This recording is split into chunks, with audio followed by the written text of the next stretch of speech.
Kami dari kelompok 4, semester 1 kelas B, STAI Ibnu Rusyid Kota Bumi. Video ini dibuat untuk memenuhi tugas mata kuliah Ulumul Quran dan Hadis dengan dosen pengampu Bapak Martoyo MPDI. Di sini kami akan menyampaikan materi kami yang berjudul Konsep Dasar Ulumul Quran. Sebelum masuk ke pembahasan, izinkan kami untuk memperkenalkan diri terlebih dahulu.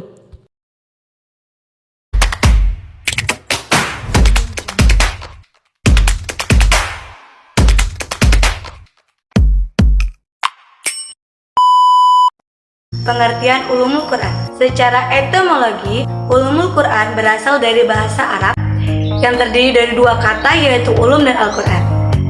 Kata ulum merupakan bentuk jamak dari kata ilmu yang berarti ilmu-ilmu. Kata ulum yang disandarkan dengan kata Al-Quran telah memberikan pengertian bahwa ilmu ini merupakan kumpulan sejumlah ilmu yang berkaitan dengan Al-Quran, baik dari segi keberadaannya sebagai Al-Quran maupun dari segi pemahamannya terhadap petunjuk yang terkandung di dalamnya. Secara terminologi, ada beberapa definisi mengenai ulumul Quran.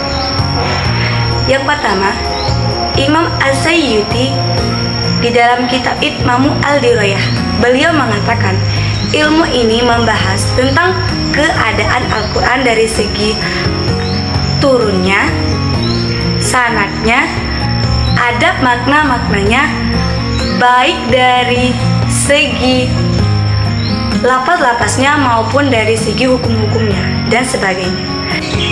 Yang kedua, menurut Imam Al-Zarqani, beliau mengatakan bahwa ulumul Quran merupakan ilmu-ilmu yang membicarakan hal-hal yang berkaitan dengan Al-Quranul Karim, yaitu dari segi aspek turun, susunan pengumpulan, bacaan tulisan penjelasan atau tafsir, mukjizat nasikh, mansukh, serta menolak beberapa hal-hal yang dapat menimbulkan keraguan terhadap Al-Quran. Asal mula ulumul Quran. Pada masa Nabi dan sahabat, tidak ada kebutuhan sama sekali untuk menulis atau mengarang ilmu ini. Karena pada saat itu para sahabat buta huruf. Dan pada saat itu juga alat tulis sangat sulit diperoleh. Ditambah lagi, Rasul melarang para sahabat untuk menulis yang bukan Al-Quran. Mereka orang-orang Arab murni, mampu memahami kesusastraan bermutu tinggi. Mereka dapat memahami ayat-ayat Al-Quran yang diturunkan kepada Rasul. Jika mereka tidak memahami ayat-ayat tersebut, mereka dapat menanyakannya langsung kepada Rasul. Pada masa Abu Bakar dan Umar, ilmu ini belum ditulis. Ilmu ini diriwayatkan melalui lisan ataupun ucapan. Misalnya dengan membaca atau menghafal Al-Quran. Pada masa Utsman, orang-orang Arab mulai bergaul dengan orang-orang non-Arab. Pada masa ini, Al-Quran mulai dibukukan. Khalifah memerintahkan untuk membahas semua mushaf yang lain yang ditulis oleh para sahabat dengan caranya masing-masing. Perintah pembukuan dan penulisan Al-Quran merupakan bentuk dasar atau letak utama munculan berkembangnya ilmu Al-Quran, dan pada saat itu dikenal dengan ilmu tasimul Quran. Ruang lingkup ulumul Quran. Ulumul Quran merupakan suatu ilmu yang mempunyai ruang lingkup pembahasan yang cukup luas. Ulumul Quran meliputi semua ilmu agama yang berada kaitannya dengan Al-Quran, baik berupa ilmu-ilmu agama seperti ilmu tafsir maupun ilmu bahasa Arab seperti ilmu balaghah dan ilmu kitab Al-Quran. Di samping itu, masih banyak lagi ilmu-ilmu yang mencakup di dalamnya. Dalam kitab Al-Itqan, As-Suyuti menguraikan bahwasanya sebanyak 80 cabang ilmu. Dari tiap-tiap cabang terdapat beberapa macam cabang ilmu lagi. Kemudian dia mengutip Abu Bakar Ibnu Al-Arabi yang mengatakan bahwasanya ulumul Quran terdiri dari 77.450 ilmu.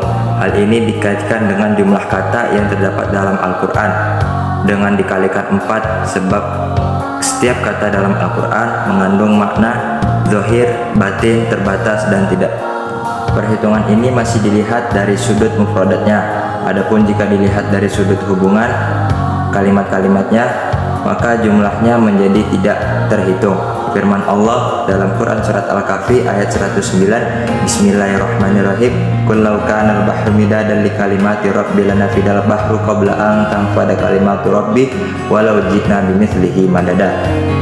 Yang artinya, katakanlah, sekiranya lautan menjadi tinta untuk menulis kalimat-kalimat Tuhanku, sungguh habislah lautan itu sebelum habis ditulis kalimat-kalimat Tuhanku, meskipun kami datangkan tambahan sebanyaknya pula. Quran surat Al-Kahfi ayat 109. Berkenaan dengan persoalan ini, Muhammad Hasbi As-Siddiqi berpendapat bahwa ruang lingkup pembahasan ulumul Quran terdiri dari 6 pokok, yang pertama persoalan turunnya Al-Quran, nuzul Al-Quran, yang kedua persoalan sanad, rangkaian para riwayat, yang ketiga persoalan qiraat, cara pembaca Al-Quran, yang keempat persoalan kata-kata Al-Quran, yang kelima persoalan makna-makna Al-Quran yang berkaitan dengan hukum, yang keenam persoalan makna-makna Al-Quran yang berpautan dengan kata-kata Al-Quran. D. Kegunaan ulumul Quran.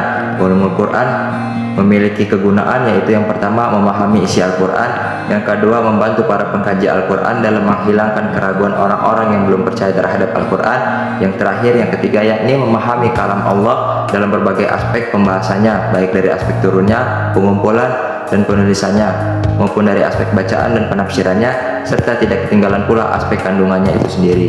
Secara etimologi, kata ulum Al-Quran berasal dari bahasa Arab yang terdiri dari dua kata, yaitu ulum dan Al-Quran. Kata ulum adalah bentuk jama dari kata ilmu yang berarti ilmu-ilmu. Kata ulum yang disandarkan kepada kata Al-Quran telah memberikan pengertian bahwa ilmu ini merupakan kumpulan sejumlah ilmu yang berhubungan dengan Al-Quran, baik dari segi keberadaannya sebagai Al-Quran maupun dari segi pemahamannya terhadap petunjuk yang terkandung di dalamnya. Dengan demikian, ilmu tafsir, ilmu qiraat, ilmu rasmi Al-Quran, ilmu ijazah Al-Quran, ilmu asbabun nuzul, dan ilmu-ilmu yang ada kaitannya dengan Al-Quran menjadi bagian dari ulumul Quran.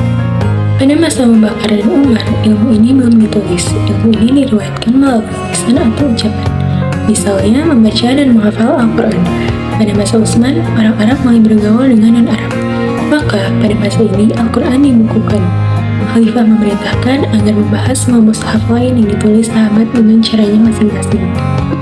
Perintah penulisan dan pembukaan Al-Quran adalah sebagai dasar peletak utama bagi muncul dan berkembangnya ilmu Al-Quran, yang dikenal pada waktu itu dengan Rasimul Quran. Muhammad Hasbi As-Siddiq berpendapat bahwa ruang lingkup pembahasan ulumul Quran terdiri dari 6 pokok, yaitu 1. Persoalan turunnya Al-Quran atau biasa disebut dengan nuzul Al-Quran. 2. Persoalan sanad atau rangkaian para riwayat. 3. Persoalan qiraat atau cara pembacaan Al-Quran. 4. Persoalan kata-kata Al-Quran. 5. Persoalan makna-makna Al-Quran yang berkaitan dengan hukum. 6. Persoalan makna-makna Al-Quran yang berpautan dengan kata-kata Al-Quran. Kegunaan ulumul Quran.